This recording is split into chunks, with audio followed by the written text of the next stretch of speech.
Hey mate, how's it going? Welcome back to our channel. Today we're diving into something hot in the MotoGP world. Why Marc Marquez could be a perfect fit for the Ducati factory team, unlike the experiences of Valentino Rossi and Jorge Lorenzo in the past. If you want to know why this combination has everyone excited, stay tuned because we're going to break it down in a way that's both cool and totally understandable. Let's go. Flashback to the past, Rossi and Lorenzo at Ducati. Before we get into Marquez's story, let's rewind for a moment. Two MotoGP legends, Valentino Rossi and Jorge Lorenzo, tried their luck with Ducati, but oh god, it wasn't easy for them. Valentino Rossi, 2011 to 2012. Imagine, mate, in 2011, Rossi, the GOAT, 9-time world champion, moved to Ducati. The expectation was epic, the Italian legend on an Italian bike, but the reality, total disaster. The Ducati bike at the time was wild, hard to control, and left Rossi struggling. His smooth riding style didn't match the bike's character. The result? Just 3 podiums over 2 seasons, no wins. And to make it worse, Rossi and the team often clashed over bike development. Rossi himself said, moving to Ducati was a mistake. Crazy, right?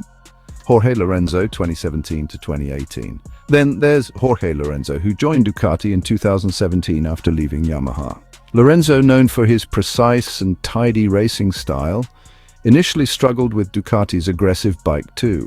It took him over a year to win a race, and even when he did in 2018, his relationship with the team, especially with teammate Andrea Dovizioso, wasn't smooth. There were rumors of disagreements over the direction of bike development. In the end, Lorenzo only stayed 2 seasons before leaving. The question is, why did these top riders find it so hard to gel with Ducati? And why does Marc Marquez, who's joining in 2025, seem like he'll have a different story? Hold tight, mate. We'll answer one by one. Why Marquez will be different? Here's why. Okay, now let's get to the point. There are 5 big reasons why Marquez will enjoy more success with Ducati compared to Rossi and Lorenzo. Ready? Here we go! Ducati now isn't Ducati then. First off, mate, Ducati has changed drastically. When Rossi joined, the team was still figuring things out, the bike was hard to tame, and they weren't ready to handle a rider like Rossi. Team manager Davide Tardozzi even said, we weren't ready for Valentino. Harsh, right? But now, Ducati is a powerhouse in MotoGP.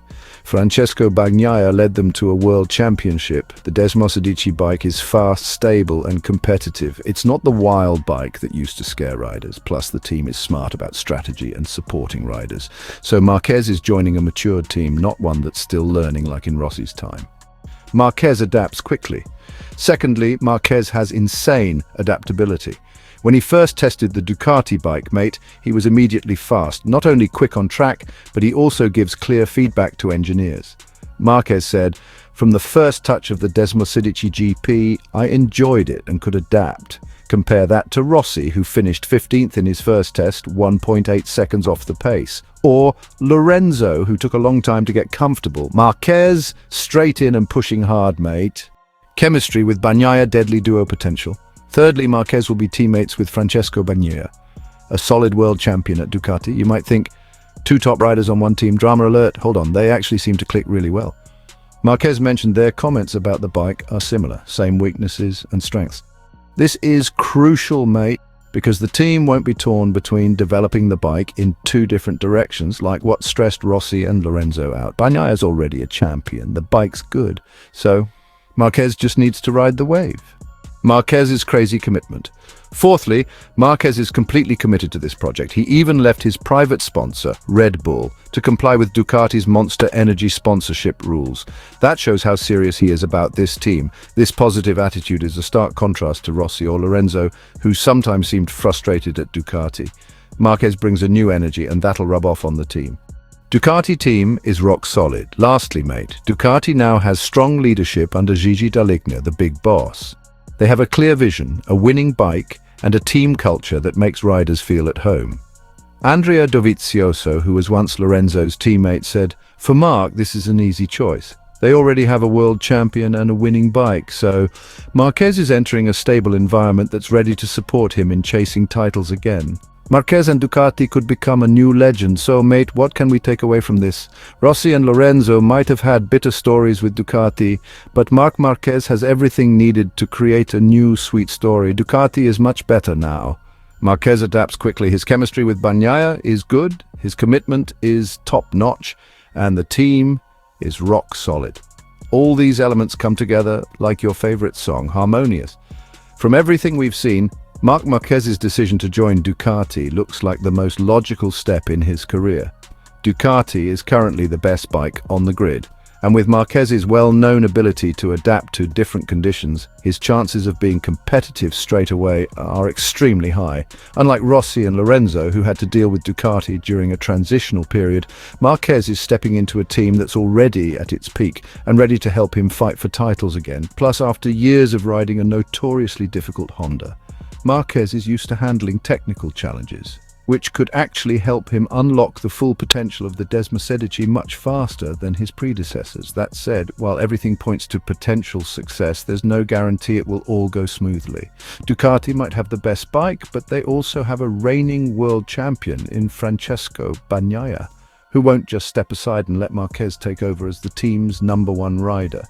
Internal conflicts could arise if the two start battling fiercely on track, especially if Ducati finds itself needing to prioritize one rider in the title fight. If Marquez wants to succeed, he'll need more than just raw speed. He'll also have to build a strong relationship with the team, which was a key factor in his success at Honda. Another crucial factor will be how Marquez handles the pressure of expectations. He's not just joining any team, he's stepping into a Ducati squad that has dominated recent seasons, meaning anything less than a title challenge will be seen as a disappointment. Unlike his time at Honda, where he was the clear focal point of the project, at Ducati he'll have to earn that status against a proven champion in Bagnaia.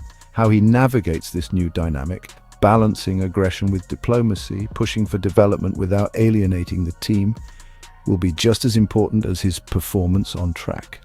If he gets it right, we could be witnessing the start of a new MotoGP dynasty, but if tensions rise, Ducati might find itself with a volatile situation to manage.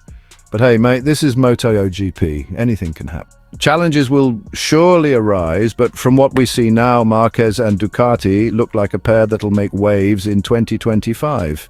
Do you agree? Do you think Marquez will immediately dominate, or will it take some time? Drop your thoughts in the comments, and don't forget to like and subscribe so you don't miss any other MotoGP updates. See you in the next video. Keep it revved up, mate.